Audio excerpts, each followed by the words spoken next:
일단 읽습니다. 시작.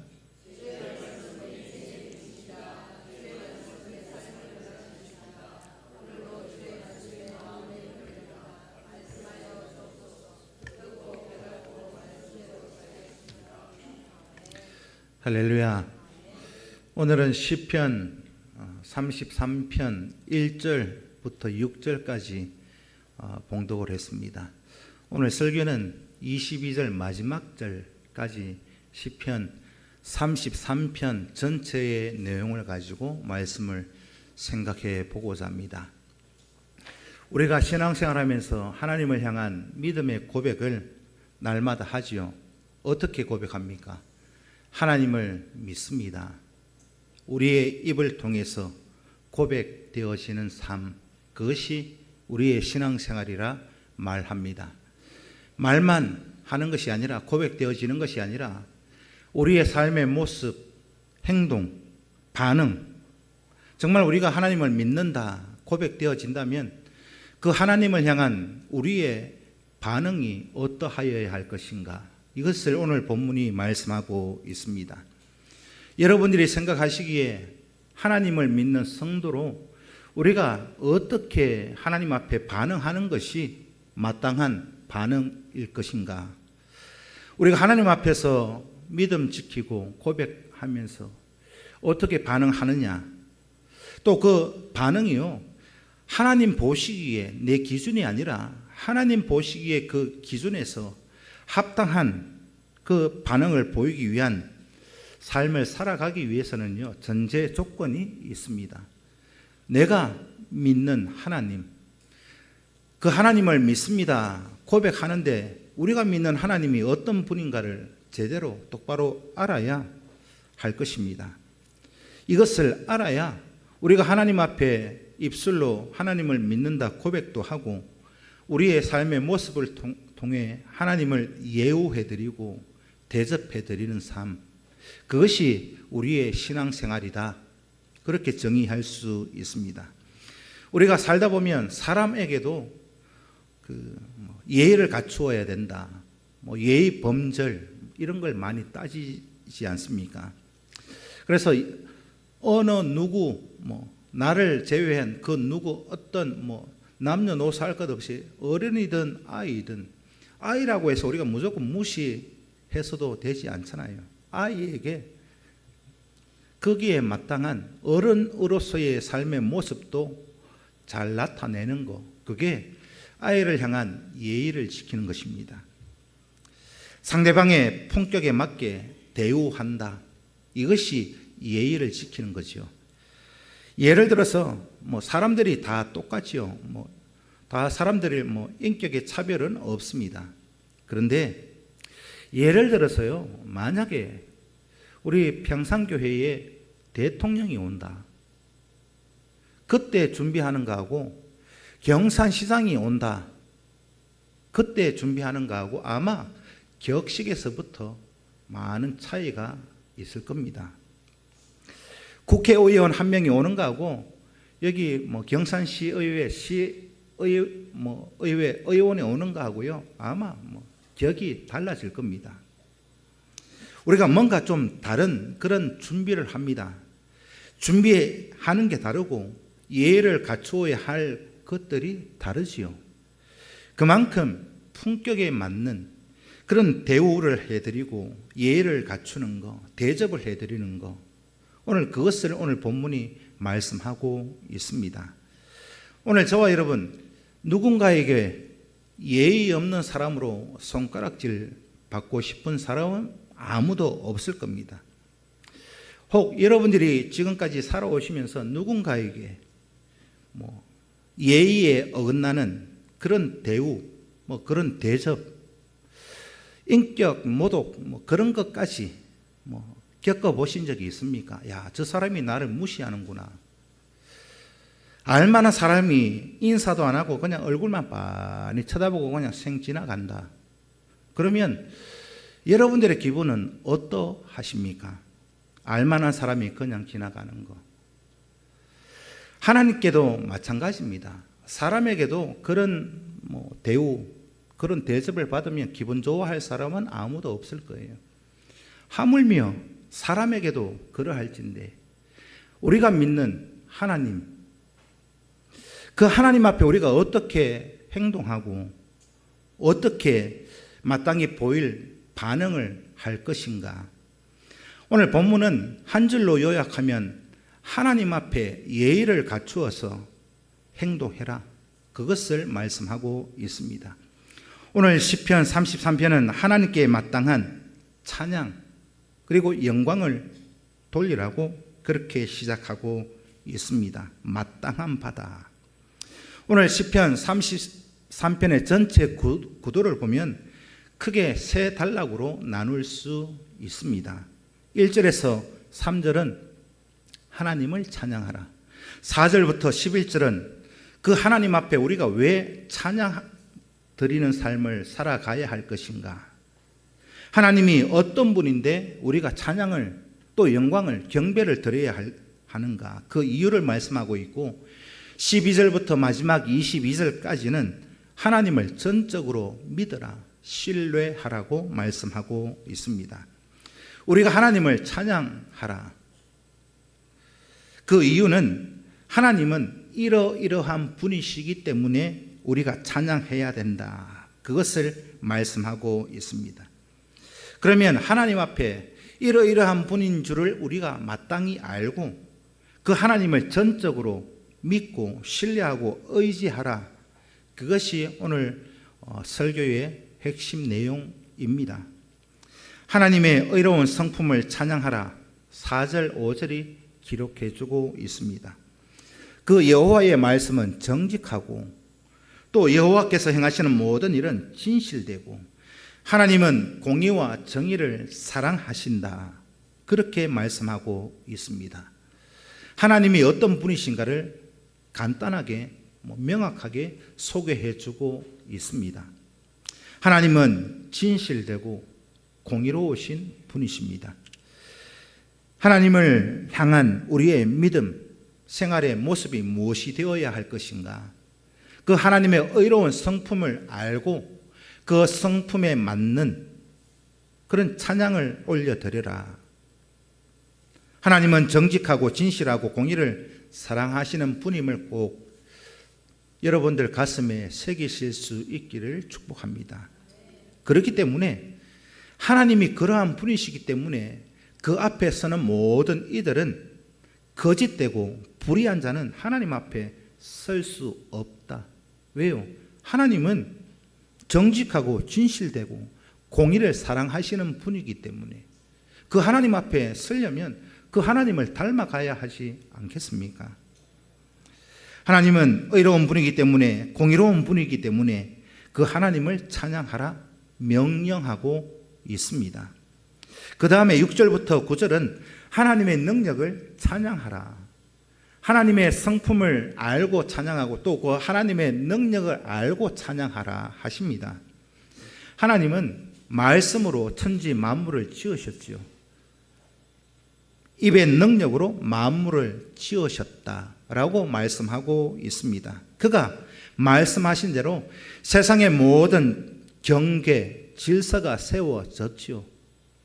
간단히 말씀을 드리면 하나님은 입술의 능력으로, 말씀으로 천지를 창조하신 전지전능하신 하나님, 그를 우리가 믿습니다. 창조자 그 하나님에 대해서 피조물인 저와 여러분들이 마땅히 해야 할 일은 무엇이 있을까요? 마땅히 해야 할 일. 오늘 본문의 말씀을 통해서 생각해 보면 거기에 합당한 영광과 찬양을 올려드립니다. 왜요? 우리를 창조하셨으니까. 나뿐만이 아니라 천지 모든 만물을 하나님이 창조하시고 나에게 주셨기 때문입니다. 우리는 피조물이죠. 피조물. 피조물은 마땅히 하나님 앞에 해야 할 일들이 있습니다. 우리가 가정에서도 보면 자식이 부모에게 마땅히 해야 할 일들이 있습니다. 어릴 때부터 가정에서 그런 교육도 받잖아요. 어릴 때부터 우리 동양 유교 사상은 무엇입니까? 자녀는 부모에게 효를 다해야 된다. 효를 다하는 구체적인 방법까지도 이것은 하면 되고 이것은 하면 안 된다. 밥상머리 예절부터 다 가정에서 교육하고 있습니다. 우리도 가정에서도 이 자녀가 부모에게 합당한 그런 효를 다해야 한다 가르친다면 하나님을 향한 그런 모습도 마땅히 가르쳐야 하지 않겠습니까? 또 거기에 가르침을 받은 대로 우리 삶의 모습이 그러하셔야 합니다. 그런데 우리가 알고도 하나님이 어떤 분인지도 듣고 깨닫고 그 체험하고서도 그 하나님 앞에 우리가 마땅히 해야 할 일들을 하지 않는다. 그러면요, 직무유기입니다. 직무유기, 이것을 성경은 죄라고 말합니다. 여러분, 우리가 대한민국 법도 따라야 되잖아요. 교통 법규도 지켜야 됩니다. 교통신호를 어기면 어떻게 되는지 다 잘 아시죠? 교통신호 하나 대수롭지 않게 여겼다가는요, 벌을 우리가 받습니다. 어떤 벌 받는지 다 아시나요? 모르십니까? 모르시면 오늘 예배 마치고 집에 가시는 길에 저 내거리에 카메라 있는 데서 한번 신호 위반을 한번 딱 해보십시오. 그러면 바로 우리에게 어떤 처벌이 주어지는지 딱 금방 알게 되어집니다. 집에 가시면서 꼭 한번 해보십시오. 어떤 처벌을 받는지. 마땅히 대한민국 국민으로서 해야 할 일을 하지 않으면 이 나라 법도 처벌을 합니다. 하물며 하나님 앞에 마땅한 그런 찬양도 영광도 경배도 예의도 지키지 않는다면 그 꼴을 하나님이 그냥 보고만 계실까요? 예의를 갖추지 못한 것뿐만이 아니라 이것은 피조물이 하나님을 향한 그 모습에서 하나님을 무시하고 있는 그런 범죄 행위라고 성경은 말씀하고 있습니다. 그래서 하나님은 전지전능하신 분, 그래서 우리는 그 하나님을 찬양해야 된다. 오늘 본문이 말씀하고 있습니다. 하나님의 주권적인 통치, 이 모든 세상 만물을 창조하시고 그 질서를 세워가시는 하나님 앞에 모든 피조물은 찬양함이 마땅하다. 그렇게 말씀하고 있습니다. 오늘 본문의 11절을 보면 하나님의 계획은 영원히 견고하다. 그렇게 말씀하고 있습니다. 반면에 오늘 이 본문 10절에는 무엇을 말씀하고 있느냐? 하나님은 영원히 대대로 이렇게 이른다고 하시는데 10절에서는 세상 나라들의 계획을 다스리고 계심을 말씀하고 있습니다. 하나님께서 세상의 모든 계획까지도 또 모든 민족의 사상까지도 무효시켜 내실 수 있는 능력이 있는 분, 그런 하나님으로 소개하고 있습니다. 결국 성경이 말씀하고 있는 하나님이 어떤 분이신가? 하나님은 세상의 모든 역사와 사상을 다스리고 모든입니다. 모든. 거기에는요, 모든 만물 안에 저와 여러분들이 포함되어져 있다는 것이 중요합니다. 창조 세계와 역사의 주인께 마땅히 찬양과 존경을 올려드려야 되는 그런 반응, 그것이 우리가 마땅히 신앙생활하는 가운데 있어져야 하는 것입니다. 주인을 무시하는 사람 대접받을까요? 아니요. 예를 들면 그런 거예요. 주인을 무시하는 사람, 대표가요, 고용주가 그 사람 고용할까요? 고용하지 않습니다. 또 다르게 표현하면 여러분들이 어느 집에 갔어요. 어느 집에 초청을 받든지 아니면 내가 가고 싶어서 갔든지 나의 집이 아닌 다른 사람 집에 갔는데요, 거기 주인이 있을 거 아니에요. 주인이 있는데 그 집, 우리 집도 아닌데 거기에 가서 내가 주인 행세하고 주인 무시하고 그러면 어떻게 됩니까? 쫓겨납니다. 왜 남의 집에 와가지고 이렇게 예의 없이 주인을 무시하냐고 쫓아냅니다. 이걸 다르게 표현하면은요, 이 모든 세상 창조하신 모든 만물의 주인이 누굽니까? 하나님인데, 하나님이 창조하신 그 창조 세계 안에 우리가 살아가고 있잖아요. 그런데 하나님의 모든 이 만물 안에 우리가 살아가면서 하나님을 무시하고 대접해드리지 못하고 그런 삶을 살면 어떻게 될까요? 쫓겨납니다. 어디서 쫓겨나느냐? 하나님이 씌우신 모든 세상 만물에서 쫓겨납니다. 여기에서 쫓겨나면 갈 데가 있어요? 없습니다. 없는데, 갈 데라고는 없는데 딱 한 군데. 하나님이 하나님을 무시하는 자들을 한 군데 딱 모아가지고 쓰레기 소각장에서 태웁니다. 태워요. 영원히 꺼지지 않는 불 구덩이 속에서. 그것을 요한계시록에서는 무저갱이라고 말씀하고 있습니다. 지옥을 말씀하고 있죠. 그래서 하나님의 주권적인 통치를 찬양하셔야 합니다. 나의 계획, 그 하나님이 이루어 가시고 싶으면 이루어 가시는 거고, 나의 계획이 하나님의 뜻에 부합하지 않으면 그거 하나님 깡그리 그냥 없었던 걸로 해버리십니다. 그러할지라도 우리는 하나님을 찬양하셔야 됩니다. 우리의 삶의 모습 속에 믿음 있다 하면서 내 생각, 내 뜻대로, 내 계획대로 안 되면 야, 하나님은 나를 버렸다. 아니요, 하나님은 그런 분 아니십니다. 이런 하나님을 향해서 저와 여러분들은 신앙을 지키고 믿음 생활한다 하면서 어떤 대우, 어떤 예우, 그런 모습을 보이며 살아오셨습니까? 여러분들이 생각하시는 하나님께 마땅한 반응은 무엇이라고 생각하십니까? 오늘 본문에서는 하나님께 마땅한 반응이 어떤 것인지를 구체적으로 말씀하고 계십니다. 오늘 본문에서 제일 중요한 게 뭐냐? 하나님은 이런 분이다. 이런 하나님 앞에 마땅히 대우하고 예의 범절을 지켜서 반응해라. 이것이 오늘 22절까지의 본문의 구조인 것입니다. 오늘 여기에서 본문에서 하나님께 대한 마땅한 반응을 따지면 여러 수없이 많이 있겠지만 크게 세 가지로 나눌 수 있습니다. 첫째, 여호와 하나님을 찬양하라. 1절에서 3절까지 내용입니다.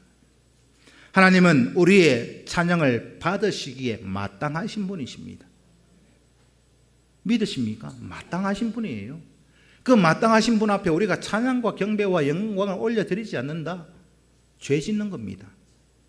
당연히 우리는 하나님 앞에 택함을 받고 구원받은 백성이라면, 성도라면 찬양해야 합니다. 거기에 어떤 이유를 갖다 붙일 게 없습니다. 그런데 하나님이 어떻게 찬양하라고 말씀하시는가? 오늘 본문 1절은 이렇게 말씀하고 있습니다. 함께 읽습니다. 시작.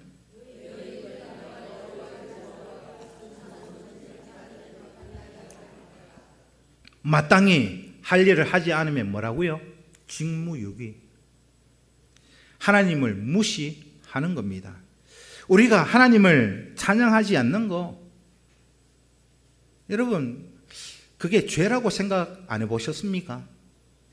마땅히 찬양 드리는 삶의 모습이, 아니 목사님 예배 시간에 와가 찬양하잖아요. 아니요, 예배 시간만이 아닙니다. 우리의 삶의 모든 전체를 하나님 앞에 찬양하셔야 돼요. 오늘 본문 2절에서는 어떻게 찬양하라고 있습니까?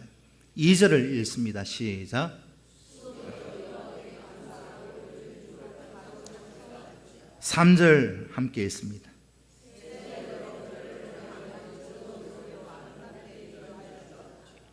여러분들이 할 수 있는 한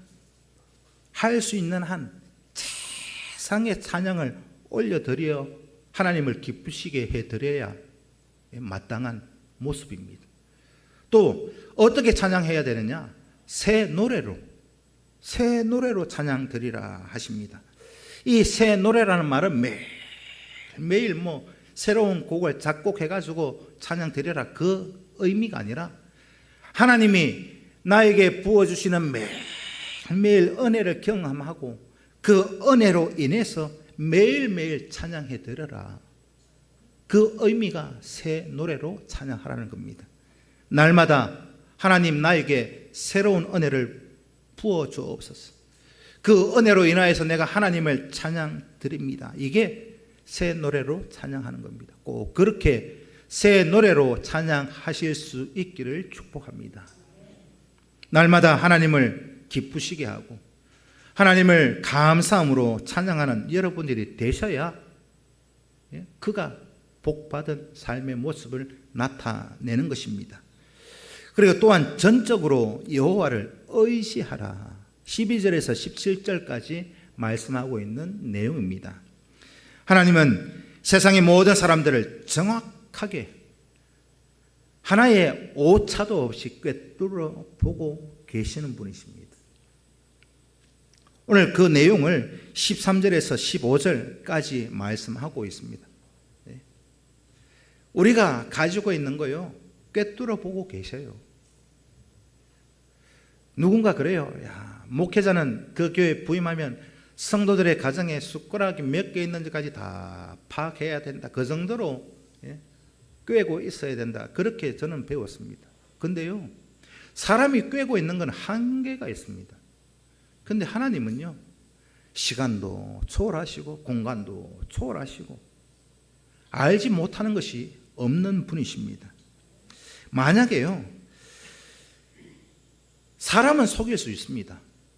사람은 우리가 그 사람 앞에 숨기고 싶은 게 있으면 숨길 수 있습니다. 그런데 하나님을 속일 수 있는 사람은 단 한 사람도 없다는 게 문제지요. 모든 것을 꿰뚫어 보시는 하나님 앞에 전적으로 겸손 또 겸손하실 수 있기를 축복합니다. 우리의 모든 생각과 행동을 알고 계셔요. 누가요? 하나님이요. 그 하나님 앞에서 우리가 무슨 큰 소리를 칠 수 있겠습니까? 절대적으로 하나님을 의지한다. 이 말은 다른 말로 하면 전지전능하신 하나님 앞에서 절대적으로 겸손해져야 된다. 이 말입니다. 겸손해야 내가 할 수 없는 걸 깨닫고 알고 있을 때 의지할 수 있는 거잖아요. 예를 들면 그런 겁니다. 여러분들이 태어날 때부터 지금까지요, 1분 1초의 그 빈 텀도 없이, 공백도 없이 여러분들이 살아오신 모든 것이 동영상으로 찍혀 있어요. 동영상으로 찍힌 걸 제가 여기 들고 있어요.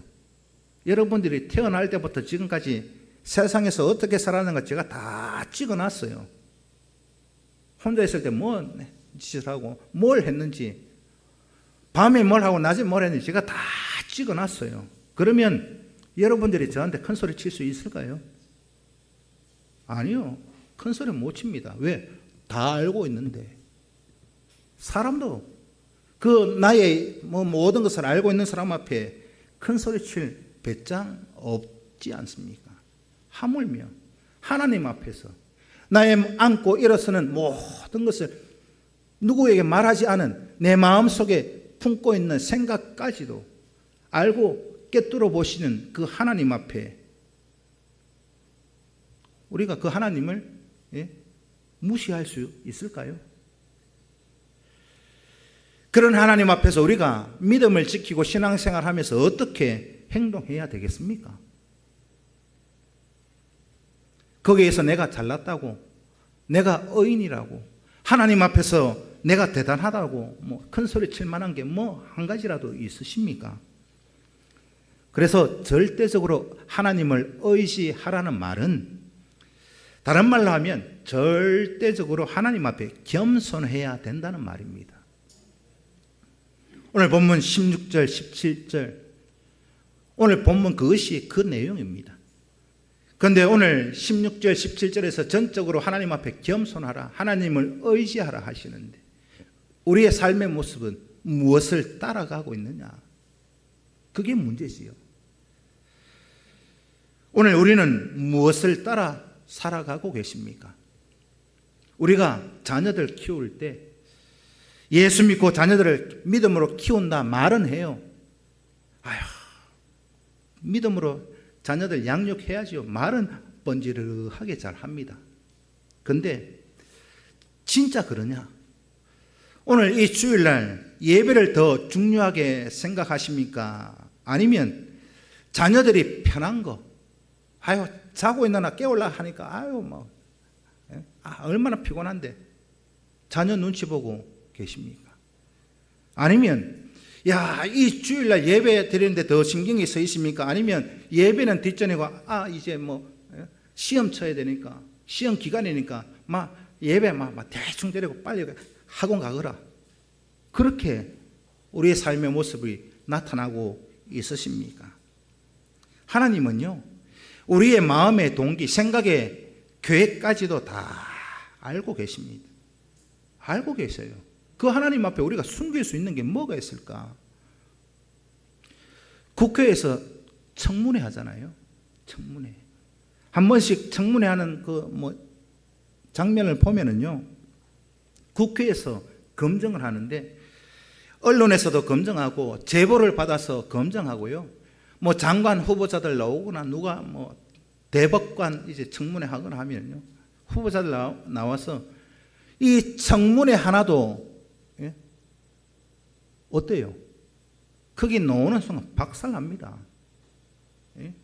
다 옛날에 있었던 것부터 하나하나 우째 그런 거 다 찾아내는지 다 틀어내잖아요. 말 한마디 잘못했는 것까지 청문회 현장에 가지고 와가지고 후보자가 이런 말 했는데 왜 했느냐 따지고 들잖아요. 청문회도 나왔다 하면 거기서 완전 작살나는데, 오늘 저와 여러분이 하나님 앞에 설 때 우리의 꿰뚫어 보심을 다 정확하게 알고 계시는, 어찌 보면 우리 국회에서 하는 청문회요, 촛불 켜놓고 검증하는 거하고 똑같다고 얘기한다면, 하나님은요 레이저 광선으로 청문회 하는 거예요. MRI 영상보다 더 세밀하게 우리를 꿰뚫어 보고 계시는 분, 그 하나님 앞에 다 숨김없이 다 드러나요. 숨길 게 없어요. 그래서 하나님 앞에서 철저하게 겸손해야 되는 이유가 여기에 있습니다. 내가 잘났다고, 내 똑똑하다고 큰 소리 칠 게 뭐가 있어요? 우리의 생각, 우리의 마음의 계획까지도 다 알고 계시는 하나님 앞에 진심으로 겸손하셔야 됩니다. 겸손이 무엇일까요? 겸손. 우리가 말은 많이 하잖아요. 겸손하자, 겸손하자. 겸손은요, 그냥 머리만 숙인다고 겸손한 것이 아니라 나 자신을 누구에게? 하나님에게 포기하는 거예요. 나는 없다. 하나님 앞에. 나라는 존재는 없다. 하나님 앞에 나는 절대적으로 아무것도 할 수 없음을 고백하고 의지하는 삶의 모습이 겸손입니다. 하나님 저와서 인사 한번 하는 그게 겸손한 거 아니에요. 그 반대는요 뭘까요? 그 반대 교만. 교만은 딴 거 아니에요. 하나님 없어도 내 가진 것으로 살 수 있다고 생각하는 그 삶의 모습이 교만입니다. 자신을 의지하는 교만이 얼마나 쓸데없는 모습인지 성경을 보면 여러 군데 있지만 열왕기상 22장에 보면요, 아합 왕의 그 죽음의 그 내용이 기록되어져 있어요. 집에 가서 한번 읽어보십시오. 열왕기상 22장에 보면은요, 이 자신이 의지하고 있는 이 장깨가 잔머리라고 그러죠. 이게 얼마나 무지한가를 깨닫는 사건이 일어납니다. 아합의 죽음의 사건이 일어나요. 아람 군대와 전쟁하면서 이 아합 왕이요, 장깨를 굴려. 이제 이스라엘 왕이 아합이잖아요. 유다의 그 당시 왕이 누구예요? 누굽니까? 여호사밧입니다. 동맹해가지고 아람 군대와 전쟁터에 나가는데 이 여호사밧에게 싹 이렇게 막 꼬드겨요. 당신이 유다의 임금이니까 당신은 왕의 옷을 입고 가소서. 나는 일반 병사의 옷을 입고 갈게요. 그리고는 아람 군대의 전쟁터에 나가는 거예요. 이 열왕기상 22장의 내용을 보면 이 여호사밧을 보면서 제 개인적인 생각입니다. 이렇게 덩신 같은 놈이 있나 싶어요. 표현이 그래요. 야, 사람이 어째 이래 어리한가? 여호사밧이 그랬다니까요. 아합이 당신은 왕의 옷을 입고 가소서 나는 일반 병사의 옷을 입고 갈게 하는데 거기 그대로 속아가지고 가요. 왜요? 아람 군대의 전쟁의 계획은 뭡니까? 지금도 그렇지만 지휘관만 잡아라. 임금만 잡아라. 그러면 전쟁은 종료된다. 아람 군대는 임금만 잡으려고 할 거 아니에요. 그러면 여호사밧은 죽음의 자리에 내놓고 아합은 일반 병사의 옷을 입고 이 병사들 속에 있으면 자기는 살 거라고. 그렇게 계획을 다 세웠는데 결말은 어떻게 되느냐? 여호사밧은 살고 아합은 죽었어요. 그냥 아람 군대 병사가 그냥 무심코 손 활에 그냥 그 무리 병사들 무리 속에 있던 아합 왕이 맞아 죽어요. 얼마나 그 나름대로는 잔머리를 썼는지 몰라요. 하나님을 무시하고 하나님을 교만하게 행동했는 그 사람, 그 마지막이 어떠한가를 보게 되어집니다. 하나님 앞에서 우리가 철저하게 겸손해야 되는 이유를 꼭 알고 하나님 앞에 마땅한 반응으로 겸손하실 수 있기를 꼭 부탁드립니다. 하나님의 변함없는 사랑을 또 바라보라 하십니다. 그것이 19절부터 22절까지의 내용 그렇게 기록되어져 있습니다. 하나님의 변함없는 사랑을 찬양하라. 이것은 다른 말로 말씀을 드리면 하나님의 변함없는 사랑은 언약적 사랑이다 라고 말합니다. 변함없는 사랑이 어떤 사랑이요? 언약적 사랑. 구약에서는 이 언약적 사랑을 인자라고 말합니다. 인자라고 우리 한글 성경에 번역되어져 있는데 인자 이것을 이 히브리어 성경에 보면 헤세드라고 합니다. 인자, 헤세드 다 들어보신 적이 있으시지요? 헤세드, 언약적 사랑, 인자 그렇게 우리 한글 성경에는 번역되어져 있습니다. 이 헤세드라는 이 단어는요 굉장히 중요한 의미를 가지고 있습니다. 다르게 표현하면 헤세드 이거는 변함없는 사랑, 언약적 사랑. 하나님의 언약적 사랑은 환경에 영향을 받지 않습니다.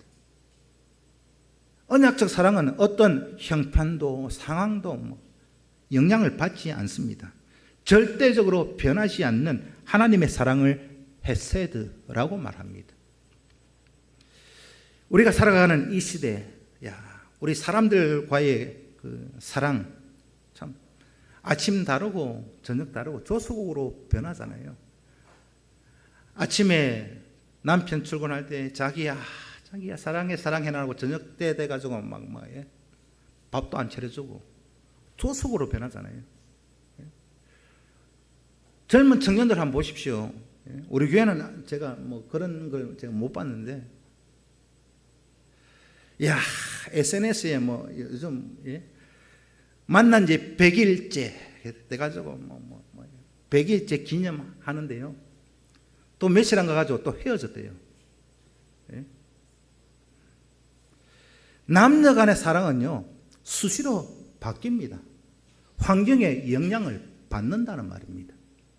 그런데 하나님의 사랑은요 영원히 변함이 없는 사랑, 변치 않는 사랑.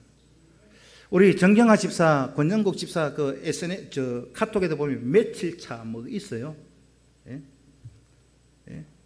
그게 다시 리셋되지 않기를 축복합니다. 리셋되면 안 돼요. 하나님의 사랑은 변함없다니까요.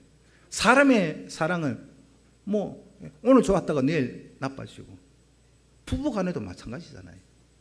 그런데 사랑과의 사랑 중에서 변하지 않는 사랑이 있어요. 100%까지는 아니고 99.9% 바뀌지 않고 변함없는 사랑이 있습니다. 0.1%는 뭐냐? 요즘 혹 하다가 뉴스에 정신 좀 이상한 사람들 0.1%를 빼고 변함없는 사랑이 있어요. 그게 어떤 사랑이냐? 뭘까요? 부모의 사랑입니다. 99.9% 바뀌지 않는 것 같습니다. 자녀를 향한 그 사랑. 여러분, 자녀들을 왜 사랑하십니까?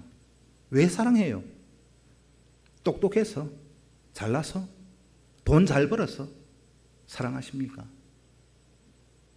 그러면 저처럼 공부도 지지리도 못하고 지지리도 못생기고 그러면 못난 놈은 사랑 안 할까요?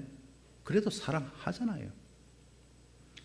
밖에 나가서 망나니 짓하고 막 밖에 나가서 죄 짓고 예를 들어서 사고 뭉치예요. 그런 자식이 있으면 사랑하지 않습니까? 그래도 사랑하더라고요. 왜? 낳았으니까.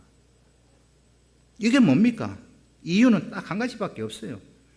다른 이유 갖다 붙일 게 없어요. 낳았기 때문에, 내 새끼, 내 자식이기 때문에. 그 자식이 살인죄를 지어서 교도소에 잡혀가도요, 사랑합니다. 그렇죠? 내가 낳았다는 그 사실이 변하지 않는 한 사랑은 변하지 않습니다. 그게 변하지 않으면 자식에 대한 사랑이 바뀌지 않잖아요. 못 낳았다고 미워합니까? 아니요. 못 낳아도 더 사랑합니다. 하나님의 언약적 사랑, 인자, 헤세드, 그 의미가 이런 의미다 라는 겁니다. 하나님이 우리를 선택하셨고 우리를 자녀 삼아 주셨습니다. 그러면 이 사랑이 변함이 있을까요? 없을까요? 없습니다. 변함없는 사랑, 그것을 헤세드라고 합니다. 하나님의 변함없는 사랑이 우리의 기쁨, 우리의 감사의 근원이 꼭 되셔야 됩니다. 하나님의 사랑이 흔들리지 않는다면, 그 하나님의 사랑이 우리를 향해서 그 끊임없이 변하지 않는 사랑이 우리에게 공급되어지고 있다면 우리의 삶의 모습도 기쁨이, 감사가 조속으로 바뀌어야 되겠습니까? 바뀌지 않아야 되겠습니까? 바뀌면 안 됩니다. 흔들리지 말아야 합니다. 하나님 앞에 사랑의 기초가 이렇게 우리를 향한 은혜가 이만큼 튼튼한데 그 위에 세우신 우리의 기쁨이 왜 흔들리십니까? 흔들리지 마십시오. 변함없는 하나님의 사랑이 우리의 기쁨의 근원이고 감사의 거리가 충만하다. 믿으십니까? 이 사실을 근거해서 우리를 향하신 하나님의 뜻이 무엇인가를 성경은 이렇게 말씀하고 있습니다. 데살로니가전서 5장 16절에서 18절 함께 읽습니다. 시작.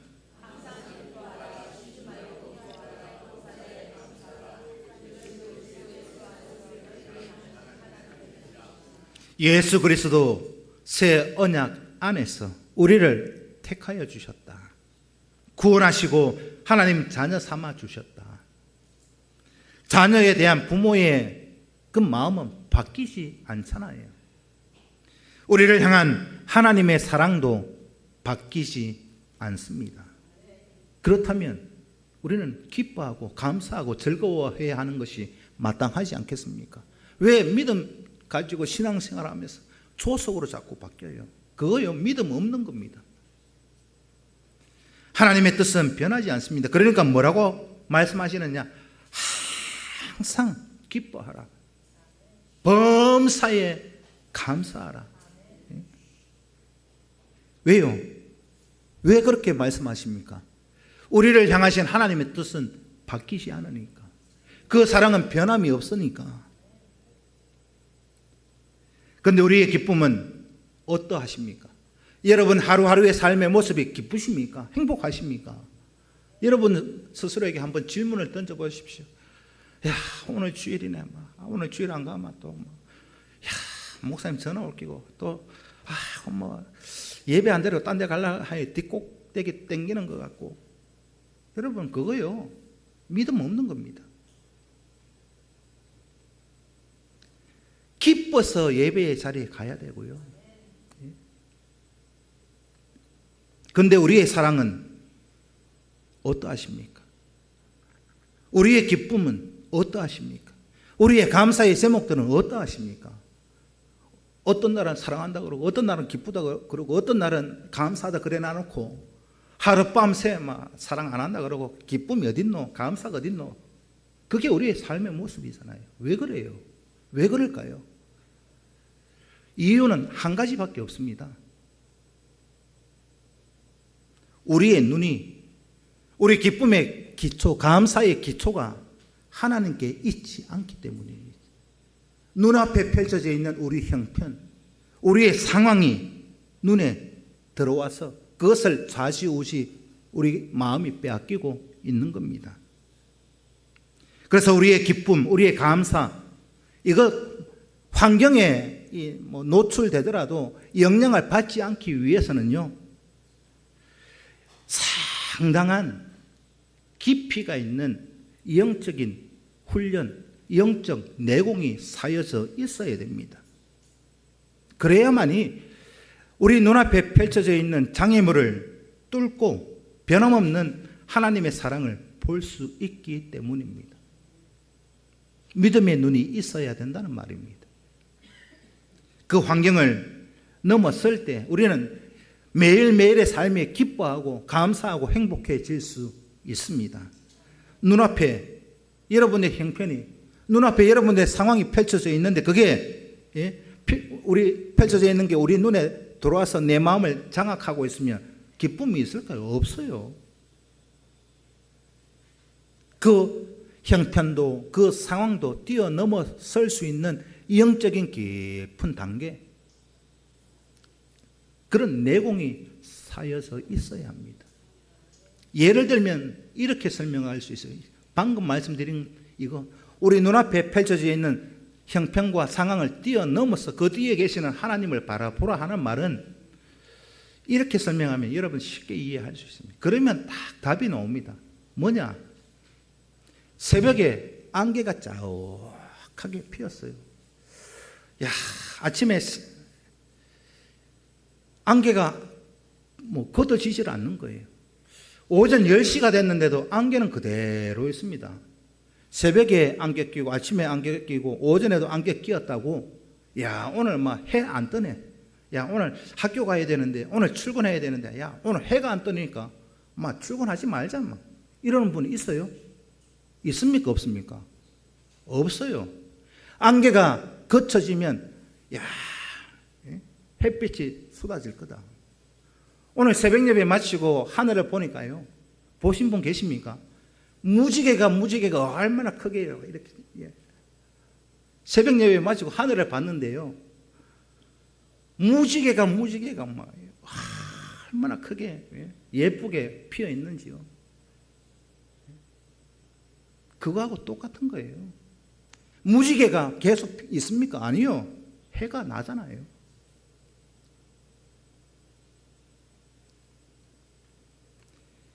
안개가 끼어도 조금만 있으면 그 안개 다 거치고 태양이 빛날 거다.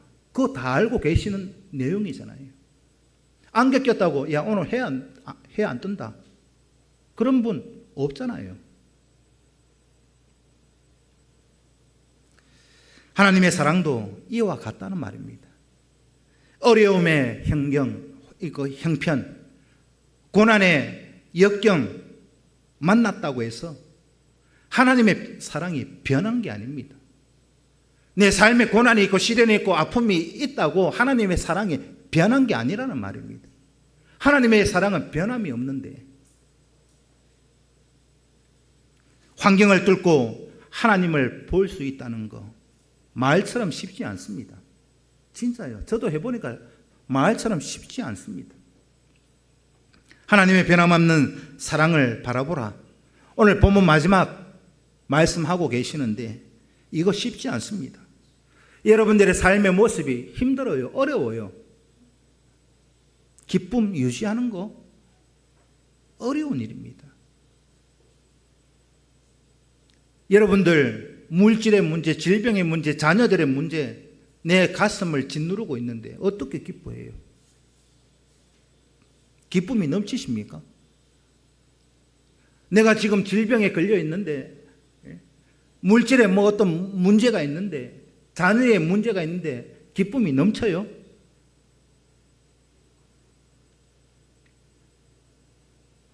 그런 형편 속에서 정말로 기뻐하고 감사하실 수 있으십니까? 이런 상황 속에서 기쁨이 사라지지 않고 흔들릴 수 있는 거. 제가 오늘 말씀을 제가 이렇게 말씀을 설교를 드리기는 하지만 쉽지 않은 일이에요. 이 점에 있어서 우리는 마음속에 고민과 갈등이 늘 있습니다. 앞에 형편을 보면 감사할 찬양이 안 나오는데, 그래서 그것 때문에 늘 내 마음속에 갈등하잖아요. 고민하잖아요. 항상 기뻐하라, 범사에 감사하라, 기도하라. 이게 하나님의 뜻인데 내 삶의 모습은 기뻐하지도 못하고 기도하지도 못하고. 우리의 기쁨은요, 우리의 감사는요, 수시로 왔다 갔다 합니다. 오늘 날씨처럼 비가 왔다가 안 왔다가. 늘 우리의 입술은 찬양보다 감사보다 불평이, 원망이 먼저 나오고 있지 않습니까? 그것 때문에 고민이고 갈등입니다. 여기에서 우리는 어떻게 이 고민과 갈등을 해결할 것인가? 어떻게 해결해야 되겠습니까? 설교를 준비하다가 기도하면서 하나님 성경도 찾아보다가 해결책은 이 한 가지밖에 없더라고요. 뭘 바라보느냐? 하박국 선지자를 바라보는 겁니다. 하박국 선지자 그러면요, 늘 우리가 생각하는 게 뭐냐? 이 하박국 선지자의 제일 마지막 고백만 생각합니다. 포도나무가 열매가 없고 소출이 없고 외양간에 양이 없고 소가 없어도 난 하나님으로 인하여 감사하고 즐거워하리라. 그것만 생각합니다. 그런데 이 하박국 선지자가 처음부터 이렇게 됐느냐? 아니요. 결론만 우리가 생각하는데 하박국도 우리와 똑같은 사람이잖아요. 우리가 지금 가지고 있는 어려움, 마음의 갈등, 고민, 이 하박국 선지자도 똑같이 가지고 있었습니다. 성경에 보면 엘리야도 우리와 똑같은 성정을 가진 사람이라 그렇게 말씀하고 있는데, 엘리야하고 하박국하고 비교를 한번 해보십시오. 상대가 안 되는 인물이지 않습니까? 제 개인적인 생각을 해요. 엘리야 선지자하고 하박국 선지자 놓으면요, 이 저울수가 똑같지가 않습니다. 격을 따지면 안 맞다 이 말입니다. 그도 우리와 똑같은 그런 성정을 가지고 있고, 우리가 가지고 있는 고민을 가지고 있었고, 우리가 가지고 있는 갈등을 그가 하고 있었습니다. 누가요? 하박국이. 그래서 하박국 선지자가 하나님 앞에 원망하고 탄식하고 하나님 앞에 부르짖기 시작합니다. 하박국 1장 2절을 함께 읽습니다. 시작.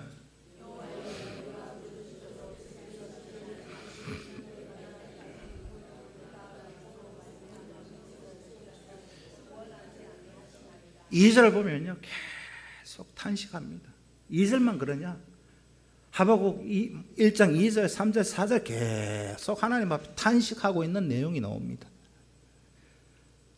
내가 부르짖어도 하나님이 응답하지 않으시니까, 열심히 하나님 앞에 내 형편과 상황 때문에, 고민과 갈등 때문에 기도하고 부르짖었는데 하나님 응답하지 않으니까 탄식합니다. 내가 강포로 인해서 하나님 앞에 외쳐도 하나님이 나를 구원해 내주시지 않는데 언제까지 기다려야 되겠습니까? 이게 하박국 선지자가 하나님 앞에 탄식하며 나오고 있는 내용이 1장 2절, 3절, 4절 그 내용입니다. 우리가 살다 보면 인생의 삶의 모습에 문제가 왜 없겠습니까? 자녀들의 문제, 건강의 문제, 여러 가지 문제들. 하나님 앞에 이것 놓고 기도하고 부르짖고 해결해 달라고, 구원해 달라고 부르짖고 부르짖는데 하나님 언제까지 응답하지 않으시겠습니까? 그런 적 없으십니까? 하박국도 우리와 똑같은 고민도 갈등도 가지고 탄식했습니다. 어쩌면 하박국 선지자가 처해져 있는 형편, 그 상황이 우리가 지금 겪고 있는 그 상황보다 더 어려웠을 것 같습니다. 그런 상황 속에서 하나님 앞에 부르짖고 탄식하며 하나님 앞에 나아갔던 선지자 하박국. 그 부르짖음을 통해서 하나님을 만나고 하나님을 경험했던 이 선지자는 마지막에 2절, 3절, 4절은 하나님 앞에 탄식했는데 어떻게 고백하느냐? 하박국 3장 17절, 18절 내용을 함께 읽습니다. 시작.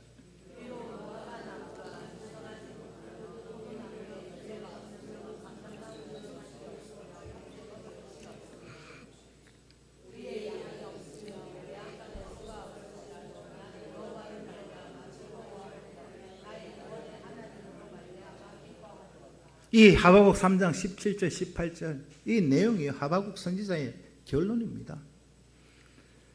하박국의 탄식은요, 무엇으로부터 시작했느냐? 눈앞에 보이는 형편, 눈앞에 보이는 상황 때문에 하나님 앞에 탄식했습니다. 그 부르심을 통해서 어떤 결론을 내려가고 있느냐? 그 환경을 꿰뚫고 그 뒤에 계시는 하나님을 바라봤기 때문에 하박국 3장 17절, 18절 내용의 고백이 나오게 되어진 겁니다.